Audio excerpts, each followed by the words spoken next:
¿Qué tal, amigos? Vamos a hablar un poquito del régimen simplificado de confianza, pero vamos a hacer una breve presentación. Mi nombre es Alan Ventura, soy licenciado en contabilidad, licenciado en administración de empresas y una maestría en alta dirección corporativa. Entonces vamos a hablar un poquito, ¿no? En este caso, pues vamos a ir checando las diapositivas. Aquí es como que una breve explicación de quién soy. Soy licenciado en Contabilidad, Administración de Empresas, egresado de la Universidad de Humanitas de la generación 2017-2021 y maestro en alta dirección corporativa. Mi experiencia laboral es desde el 2020 en áreas contables y devoluciones de IVA en el sector Agapes. Actualmente trabajo como contador independiente, tanto para personas físicas y morales. Y pues antes de iniciar, siempre recomendamos investigar los medios oficiales de investigación, que es la ley, el Código Fiscal de la Federación, ley del impuesto al valor agregado, de la renta y los reglamentos. Este documento, esta presentación va a estar enfocada tanto a estudiantes y egresados de la Facultad de Contabilidad para poderlos a llevar a conseguir sus primeros clientes personas físicas. Entonces vamos a hacerlo de la manera más sencilla que se pueda explicar para que todos puedan entenderlo. ¿Ok? Primero que nada, ¿qué es el SAT? ¿Qué es el SAT? ¿Qué vamos a entender que es el SAT? El SAT es el Servicio de Administración Tributaria. Es la dependencia encargada en recaudar todas las contribuciones y fiscalizar a todos los contribuyentes en sus disposiciones tributarias y aduanales. Después, ¿qué son los impuestos? ¿Qué es la recaudación de impuestos? Lo vamos a encontrar en el artículo 31, fracción cuarta constitucional, que nosotros como mexicanos estamos obligados a contribuir a los gastos públicos, así de la federación como de los estados, los municipios en que residan, de manera proporcional y equitativa que dispongan las leyes. Según cuánto ganes, es lo que tú vas a contribuir. Después tenemos el artículo primero de la ley del impuesto sobre la renta. Aquí nos habla que las personas físicas y morales van a estar obligadas al pago del impuesto sobre la renta en los siguientes casos. El uno, los residentes en México respecto de todos sus ingresos, cualquiera que sea la ubicación de la fuente de riqueza de donde procedan. Vamos con el punto 2. Los residentes en el extranjero que tengan un establecimiento permanente en el país respecto de los ingresos atribuibles a dicho establecimiento permanente. Después, ¿qué es el elemento? Vamos a ver los elementos del impuesto. Para que pueda haber un impuesto debe haber ciertos elementos, que va a ser el objeto. Es el acto, actividad o cosa que sea motivo del impuesto, ya sea la prestación de un servicio, este, el uso y goce temporal de bienes, el arrendamiento, una actividad empresarial. Entonces aquí vamos a ver que el sujeto va a ser las personas físicas o morales obligadas al pago del impuesto. Después vamos a tener lo que es la base. Es la cantidad sobre la cual se va a determinar el impuesto. Aquí vamos a tener diferentes bases dependiendo del régimen que estemos inscritos. Pero en este caso nosotros estamos en reciclo, que para personas físicas es del 1% al 2,5 las tasas del impuesto sobre la renta. Después vemos que viene la tasa o tarifa, que va a ser el porcentaje que se aplica a la base para llegar al cálculo de impuestos. Después sigue el momento de pago, momento para pagar el impuesto. Recuerden que nosotros tenemos fecha a más tardar del 17 del mes siguiente para presentar una declaración y se nos genera una línea de pago en donde va a venir la fecha máxima para que nosotros podamos hacer el pago de manera corriente. Después, vamos a ver esto. Antes de empezar, vamos a hacer una definición de qué son personas físicas y morales, ya que mucha gente no entiende este apartado. ¿Qué son las personas físicas y qué son las morales? La persona física se individualiza por su nombre. Yo soy Alan Ventura Santillán, entonces yo me identifico con mi nombre. La persona moral se distinguen por una denominación o razón social, ya sea SADCB, Sociedad Anónima de Capital Variable. Entonces vamos a tener que van a tener diferente distinción. Las personas físicas gozan de derechos desde su nacimiento hasta la muerte. Sin embargo, solo pueden contraer obligaciones hasta después de haber alcanzado la mayoría de edad. Aquí en México, pues son después de los 18 años. La persona moral tiene capacidad de ejercer derechos y contraer obligaciones desde su creación, aunque son limitadas según el fin en cual se crearon. Entonces aquí, pues las personas morales, dependiendo de sus estatutos, cómo se hayan constituido, pues ahí van a tener ciertas restricciones. Después, ya llevamos una introducción, pero aquí vamos a ver lo que nos interesa. ¿Qué es el reciclo? ¿Por qué se generó? ¿Por qué el gobierno creó este régimen para cierto sector?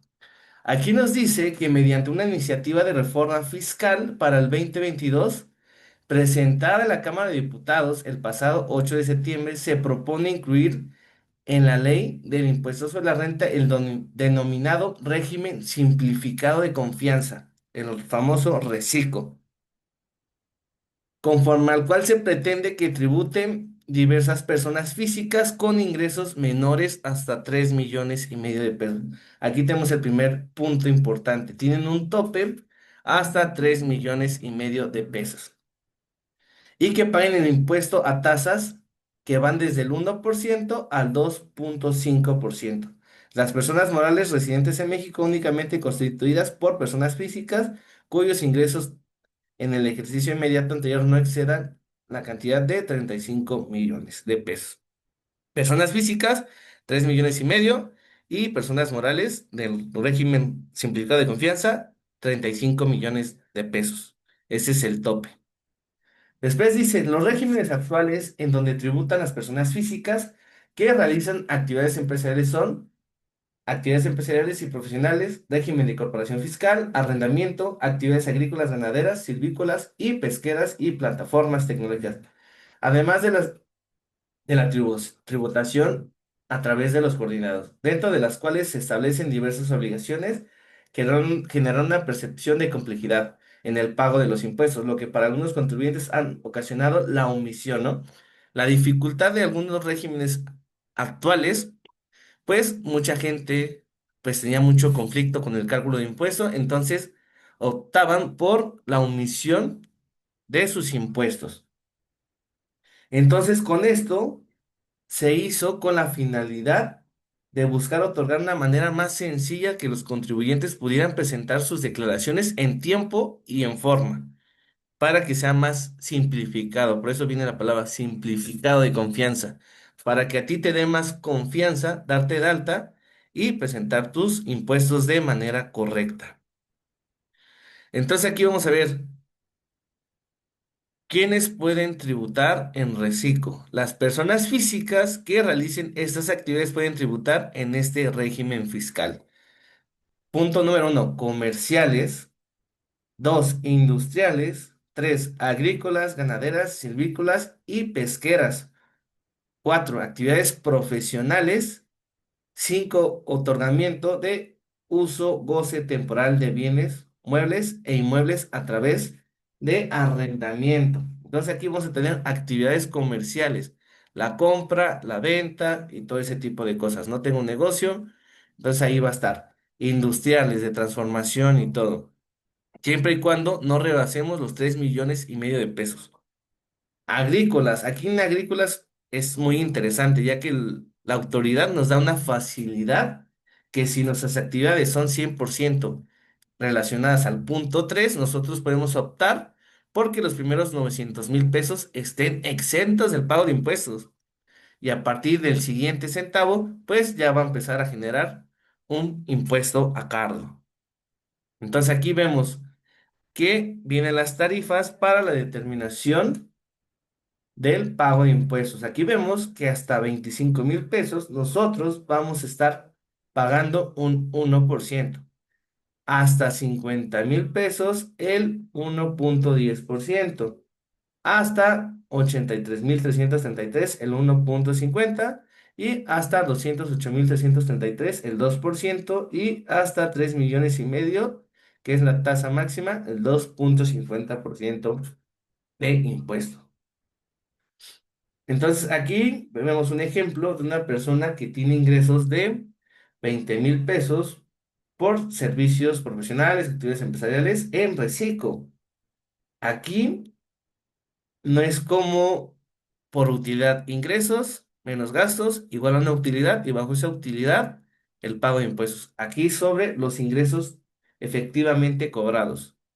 Nos dan una tarifa baja, pero aquí las deducciones pues no van a ser una disminución para el impuesto sobre la renta. Para efectos de IVA sí se va a poder hacer una acreditación, pero para efectos de impuestos sobre la renta pues no. Y aquí vemos que nosotros pagaríamos 200 pesos porque nos corresponde la tarifa del 1%. ¿Ok? Y solo pagaría 200 pesos de impuesto sobre sus ingresos de 20,000. ¿Ok?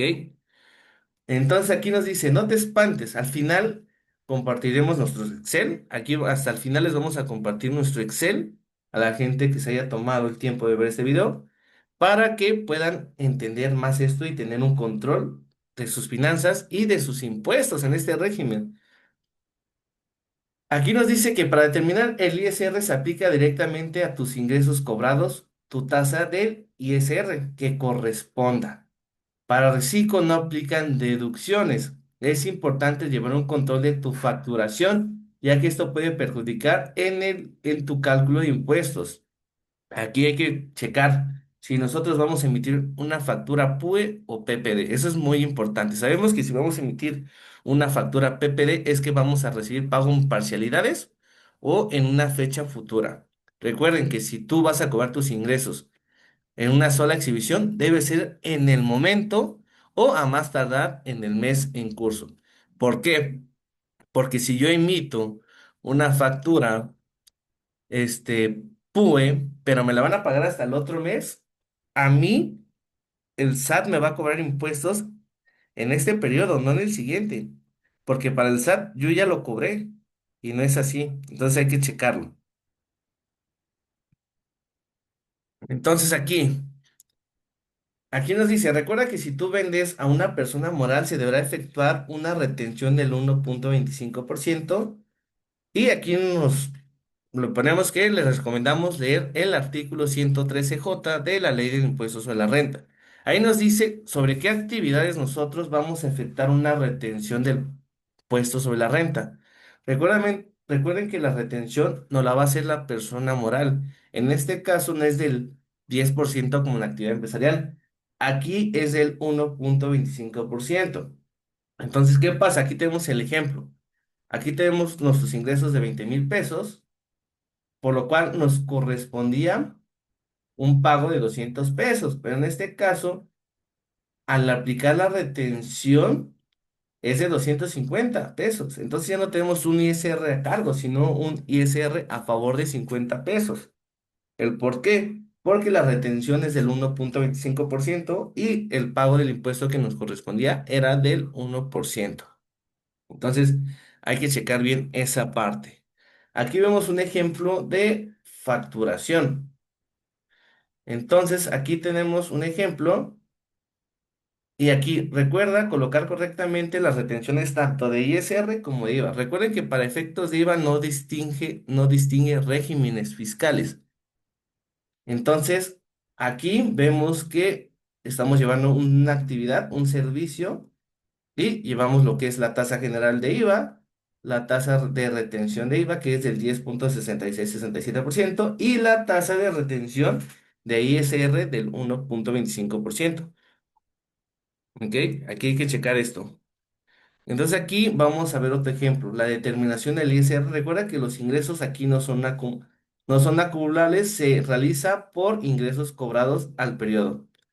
¿Por qué no son acumulables? Aquí te dan la facilidad de que esto se tome en cuenta como este, pagos definitivos. Lo que tú pagues ya es. Aquí hubo un error, se movió, aquí es 2,5%. Igual. Lo voy a modificar para que al final compartamos esta acción. Los pagos provisionales no son acumulables ya que solo se hace el cálculo con las tarifas del 1% al 2,5 y esto se toma en cuenta como pago definitivo. Aquí ya no vamos a tener que presentar declaración anual, sino que esto ya va a pasar como carácter definitivo. Lo que paguemos ya es pago definitivo, ya no entra como carácter de pago provisional. Ok, aquí vemos que esta persona por 98,000 pesos le corresponde la tarifa del 2%, tuvo retención del 1,25, pero va a tener que pagar 1,735 por la diferencia. ¿Ok? Entonces, aquí va a ser la primera parte de nuestro curso de Reciclo. Así que si están interesados en seguir aprendiendo sobre este régimen, pues les recomiendo que vean la parte 2 de este curso de Reciclo.